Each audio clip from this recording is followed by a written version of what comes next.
Olá a todos, muito mais uma vez bem-vindos ao meu canal.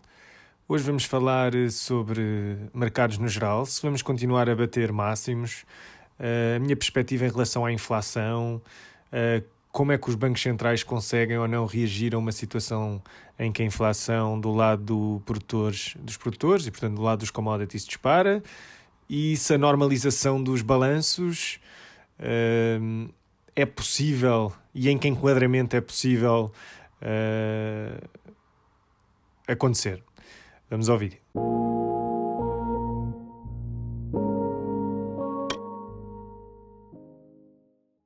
Bem, antes de mais, os mercados continuam a bater máximos. Vemos mais uma vez uma euforia louca nos mercados, e isso era de esperar, considerando que estamos a chegar ao final da pandemia e os bancos centrais continuam a não mostrar sinais de que querem normalizar o balanço ou aumentar as taxas de juros. Portanto, espera-se que este easing continue e, à medida que nos aproximamos do final, os mercados financeiros vão tender a explodir cada vez mais para cima se a comunicação do Banco Central, dos bancos centrais, não mudar. Vemos, no entanto, commodity pricing, portanto, preços de commodities e inflação a começar a surgir. Eu venho há algum tempo a falar no meu canal sobre a possibilidade do petróleo disparar em 2021. Bem sei que é altamente contraintuitivo e várias pessoas me falaram sobre como é que tu podes dizer isso quando está a existir uma transição para a energia elétrica e o foco em energia renovável é cada vez maior. E eu digo-vos, é verdade, existe esse foco e esse foco não pode parar.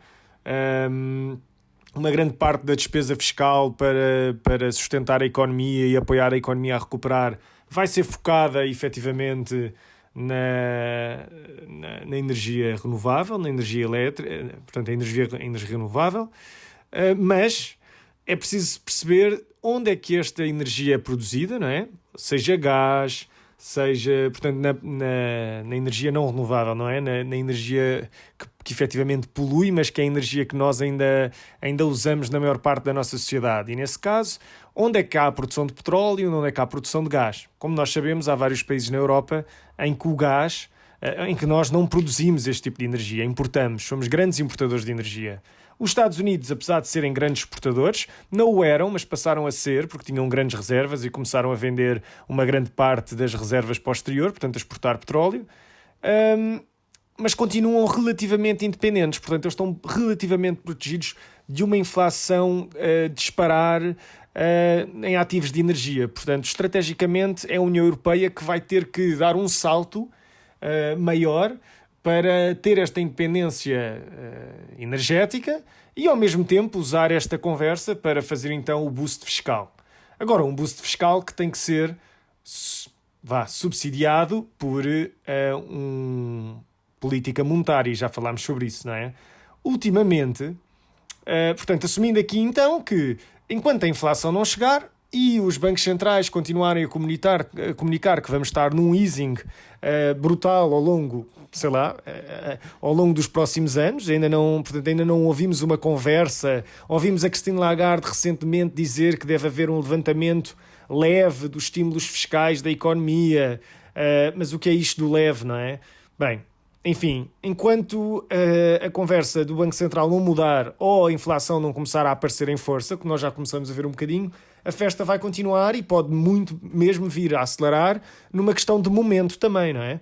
Porque à medida que os mercados aceleram, mais pessoas ouvem falar, mais pessoas querem saltar lá para dentro, com taxas de juros a zero, metem alavancagem em cima disto, vão para opções, já conhecemos a dinâmica do Gamma Squeeze e o efeito do Vana e, portanto, podem ainda puxar mais com contratos derivados e podemos ter assim um big boom para cima que acaba com regulamentação, como é óbvio, não é? Mas bem, andando para a frente, fala-se agora muito sobre o Banco Central Europeu perdoar, ou vários economistas a pedir para se perdoar a dívida dos Estados-membros. E, sinceramente, não me parece assim uma ideia assim tão má, tendo em conta o objetivo deles. Já assumimos que a moeda não vale nada, não é? Já assumimos que imprimimos o que for preciso para resolver o problema. Portanto, agora que já assumimos isso, qual é que é o problema? Ok, manda um sinal de falta de coerência para os mercados internacionais, e essa falta de coerência, se tem que ser feita várias vezes, pode gerar também, em cima da inflação de commodities que já temos, pode gerar ainda uma aceleração maior na inflação, ok? Por causa da descredibilidade da moeda, ok? Mas assumindo, retirando aqui os fundos de estabilização, com os swaps de moedas, com os Special Drawing Reserves do FMI, portanto, temos uma data de barreiras técnicas nestes fundos nestes fundos especiais de estabilização, que os Estados Unidos também têm um, mas isso à parte, portanto, não olhando para essa questão e assumindo que não existem essas redundâncias que conseguem aguentar a situação em situações extremas durante algum tempo, pelo menos, mas, portanto, deixando isso de parte, o que é que aconteceria? Porque é que eu acho que o perdoar da dívida pode fazer algum sentido? Porque volta a criar espaço ao Banco Central Europeu e a outros bancos centrais, porque quer dizer, quando nos Estados Unidos se fala em perdoar a dívida aos estudantes, também é perdoar a dívida, é a mesma coisa, não é? Portanto, quando se fala nisto, e se tivermos isto um bocadinho por todo o mundo desenvolvido, primeiro, se todos fizermos isto, todos perdemos credibilidade ao mesmo tempo, portanto, as currencies, as variações entre as currencies dos países desenvolvidos não vai ser muito afetada, não é? E em segundo, porque dá espaço aos bancos centrais para então voltarem a tentar normalizar as taxas de juros. Atenção, eu não falo em normalizar o balanço dos ativos, não é? Mas falo em normalizar as taxas de juros. Porque ao retirarmos esta dívida, não é? A sensibilidade à taxa de juros dos governos cai a pico outra vez. Portanto, conseguimos subir as taxas de juros, arrefecer o mercado financeiro, o mercado imobiliário, etc. E, ao mesmo tempo, retirar alguma força a ativos como o ouro, bitcoins e afins. Ok? Portanto, claro, e Christine Lagarde já veio dizer que isto é impensável e etc. E 30 por uma linha. Mas eu digo sempre isto. Não se esqueçam que a comunicação do Banco Central é uma ferramenta sozinha, ok? O Banco Central tem que dar a entender que isto é uma situação muito complicada de fazer, que é praticamente impensável, que não é possível perdoar a dívida, etc, etc, etc. Tem que se fazer um teatro, vai ter que se ir para tribunais constitucionais, o alemão, etc. Vai haver todo um teatro. Mas eu acredito que, muito provavelmente, esse é o caminho que nós vamos tomar. Ok? Esse caminho, no entanto, seria bom para a maior parte das pessoas, mas à partida seria mau para os mercados, porque um aumento nas taxas de juros implicaria normalização, implicaria um retorno relativo mais baixo no resto do mercado, e quando e se isto for comunicado, deve haver um ajuste nas valuations. Portanto, eu não tenho muitas dúvidas que provavelmente é para aí que vamos caminhar, porque eu não vejo grandes downsides a isto. É muito... Atenção, isto não era possível se todo o mundo desenvolvido não estivesse na mesma situação, ok? Temos um problema que é os mercados emergentes, ok? Fugas de capitais, investimentos a começarem fluxos a correr para mercados emergentes. Portanto, isso pode gerar um problema. Portanto, isto tem que ser muito bem feito e uma transição muito bem feita por parte do Banco Central Europeu. Eu acho que é possível. E eu acho que é um bocadinho isto que podemos ver. E eu acho que esse é apenas o cenário em que, se não aparecer inflação, esse é o único cenário em que eu vejo meter alguma água nesta fervura que é estes mercados financeiros a disparar. Até lá, eu continuo a ver isto em grande subida. Atenção às fraquezas perto das expirations das options e os efeitos dos VANAs. Como vocês sabem, os market makers, tendencialmente os market makers estão short puts e long... Desculpem. Os market makers estão short puts e long calls. Ok? Porquê? Porque a maior parte das pessoas dos institucionais que procuram puts querem se proteger, portanto precisam de comprar os puts, e a maior parte dos institucionais querem vender calls porque têm o ativo, e a maior parte do mundo tem o ativo, tem as ações, não é? Portanto, vendem calls. Portanto, os institucionais têm que estar long calls. E é por isso que nós vemos aqui um efeito à medida que o stock dispara ou que o implied volatility sobe, os market makers são obrigados a comprar e a tendência compradora reforça-se e os preços tendem a subir para valores que nós achamos às vezes serem ridículos. Em parte é por causa desta questão técnica e por causa da adoção cada vez maior de opções que está a chegar a níveis ridículos. Por outro lado, no lado dos puts, temos os market makers com algum delta negativo quando vendem os puts, não é? Para protegerem a posição de short puts que eles têm. No entanto, à medida que o delta, com o implied vol desce, ok, eles acabam por vender delta, neste caso comprar delta, porquê? Para reduzir a posição negativa em delta deles. Mas se os mercados caem substancialmente, em particular partem a primeiro desvio padrão a 20 dias, não é? Podemos ter aqui uma situação em que o market maker deixa de ter interesse em fazer o pinning, ou seja, aguentar um mercado acima para receber o prémio das posições que vendeu, mas se existe então um efeito cascata e partimos o primeiro desvio padrão, imaginem quase como um segurador. O próprio segurador passa a querer ressegurar e querer proteger o downside risk. E a única maneira do market maker que está muito short a mercados, para se reproteger contra essa posição, começar a fazer delta edging à posição, porque os mercados começam a cair acentuadamente, é vender ainda mais, ok?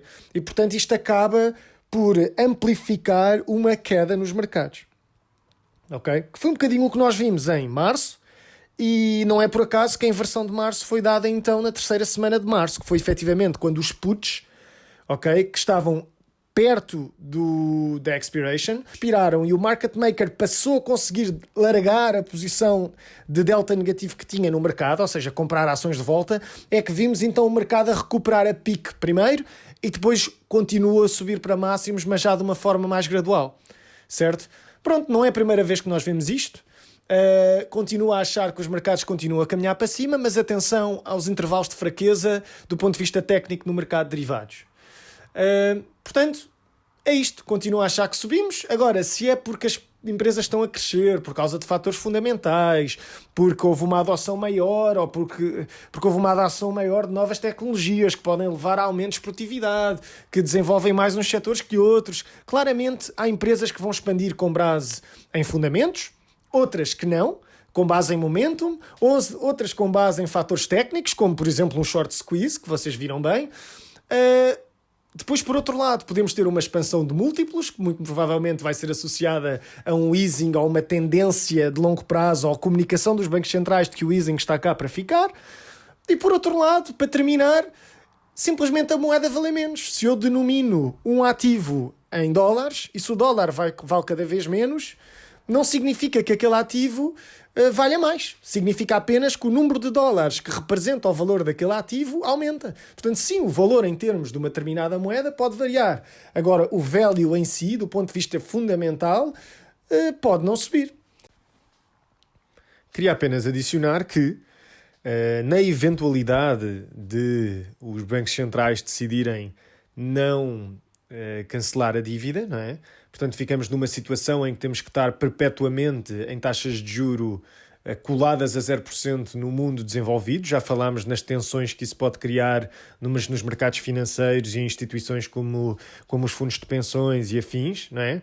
Portanto, a sustentabilidade do sistema financeiro, quando temos os Estados Unidos, a Europa e o Japão a zero, põe-se em causa porque a falta de retornos, simplesmente porque os bancos centrais estão encostados à parede e os governos estão encostados à parede devido à sensibilidade às taxas de juro.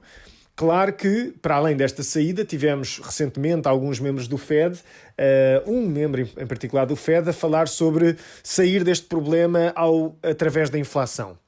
Eu acho que ele não devia ter dito isto, porque a comunicação do Fed é extremamente importante e ele, ao comunicar que a ideia é, ok, vamos usar fiscal spending, vamos pôr a economia a trabalhar e a carburar, a inflação dispara um bocadinho, está bem que os Estados Unidos já disseram, do ponto de vista simétrico, como tiveram a inflação a 0% ou próximo de zero durante algum tempo, 1%, 0%, que podem, portanto, ir para 4%, que é o target simétrico, durante algum tempo, ok? Portanto, o que eles querem é quase entrar ali numa escape velocity, não é? Em que basicamente a economia cresce mais rápido, não é? Os salários acompanham, a inflação sobe e a dívida em termos reais reduz, não é? Portanto, o PIB dispara, o PIB começa a crescer mais rápido que a dívida e a dívida volta para valores que façam sentido, não é? Em função do PIB. Okay? Mas isto implica que não só haja uma desvalorização da moeda, inflação, não é? E ao mesmo tempo que a economia acompanhe. Okay? Eu acho que o Fed não deveria estar a comunicar este tipo de estratégias, porque em termos práticos, quem é que então quer emprestar dinheiro aos Estados Unidos? Ou quem é que vai continuar a querer emprestar dinheiro quando temos membros das entidades dos bancos centrais a dizerem que uma das soluções é get away with inflation, não é? Portanto, não sei, continuo a achar... Pronto, neste vídeo partilhei aqui um bocadinho daquilo que eu acho. Não se esqueçam de subscrever, de gostar do vídeo e eventualmente partilhar, se souberem de alguém que queira saber mais sobre isto. E vemos-nos no próximo vídeo.